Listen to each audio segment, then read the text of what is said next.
Bonjour et bienvenue dans ce tutoriel. Je vais vous montrer comment je procède pour ressemeler mes chaussons d'escalade.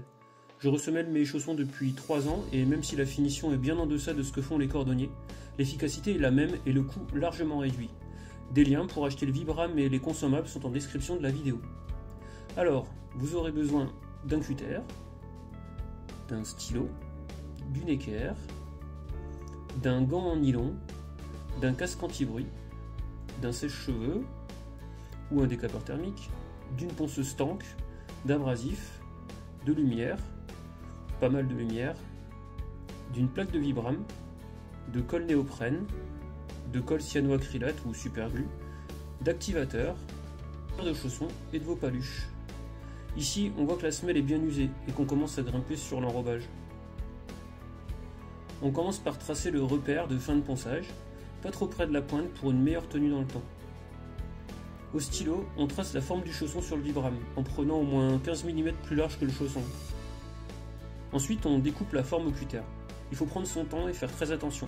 Si vous n'êtes pas à l'aise avec les cutters, équipez-vous de gants anti-coupure.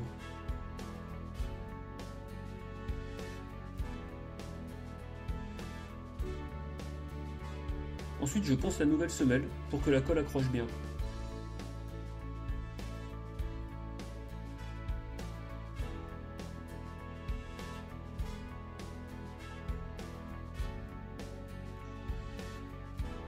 Ensuite, on attaque le ponçage de l'ancienne semelle du chausson, en commençant par le trait de stylo et en remontant vers la pointe.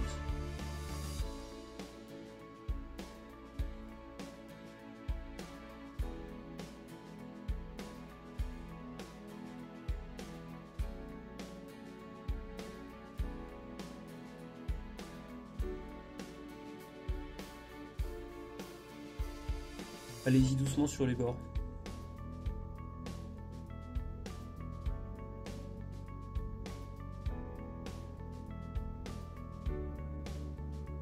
Là, on commence à avoir une différence de matière. Il ne faut pas aller plus loin pour ne pas percer le chausson.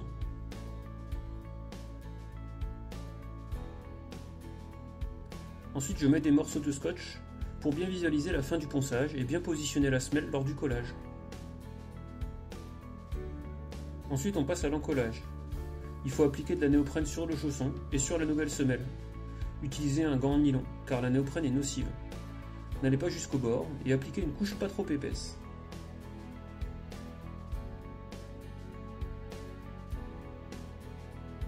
Il est important de ne pas aller trop au bord, car c'est là que nous allons mettre la colle cyanoacrylate, et s'il y a de la néoprène, elle ne va pas tenir.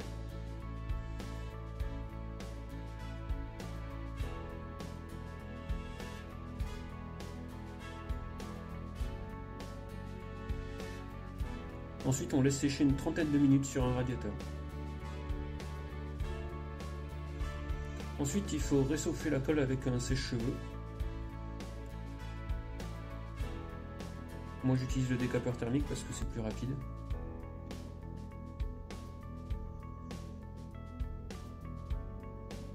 Et puis on passe au collage. Il ne faut pas se tromper lors du positionnement et presser bien fort une fois au contact.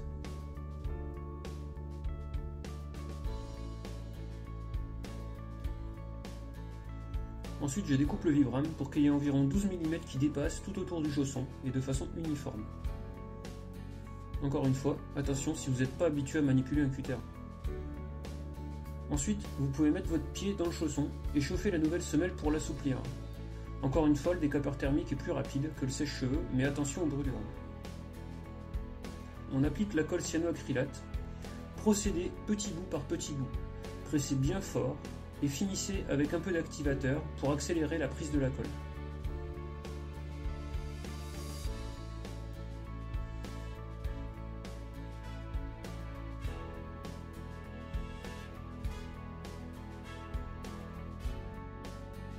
Procédez par petites zones, en mettant peu de colle, et pensez à chauffer la semelle régulièrement.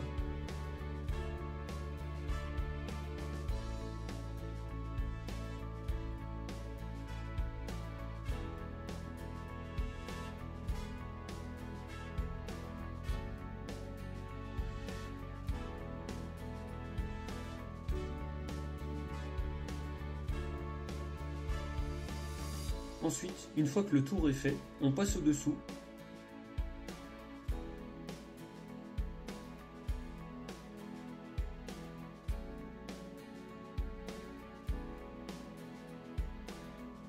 Voilà à quoi doit ressembler votre chausson avant le ponçage de finition. On commence par poncer l'écart, il faut y aller doucement et avec un bon éclairage pour s'arrêter avant d'attaquer l'enrobage.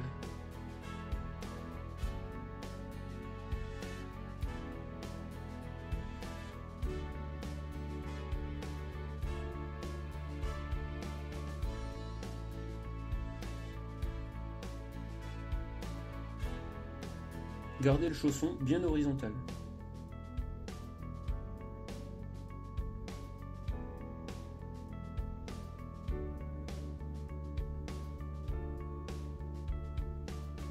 Ensuite, on ponce le dessous en suivant la courbure naturelle du chausson.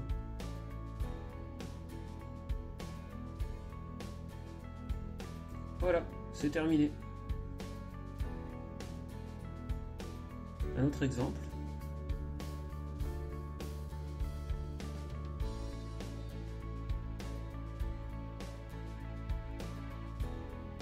Si vous avez un trou dans l'enrobage, vous devez le rafistoler avant de coller votre nouvelle semelle. Utilisez une chute de vibram que vous amincissez. Ensuite, vous poncez l'enrobage pour enlever 1 mm d'épaisseur sur environ 2 cm de diamètre autour du trou. Puis vous collez votre patch à la cyano et il ne reste plus qu'à poncer. Merci d'avoir suivi ce tuto. Enfin, merci à Stéphanie, Thibaut, Romain et Géraldine pour leur participation.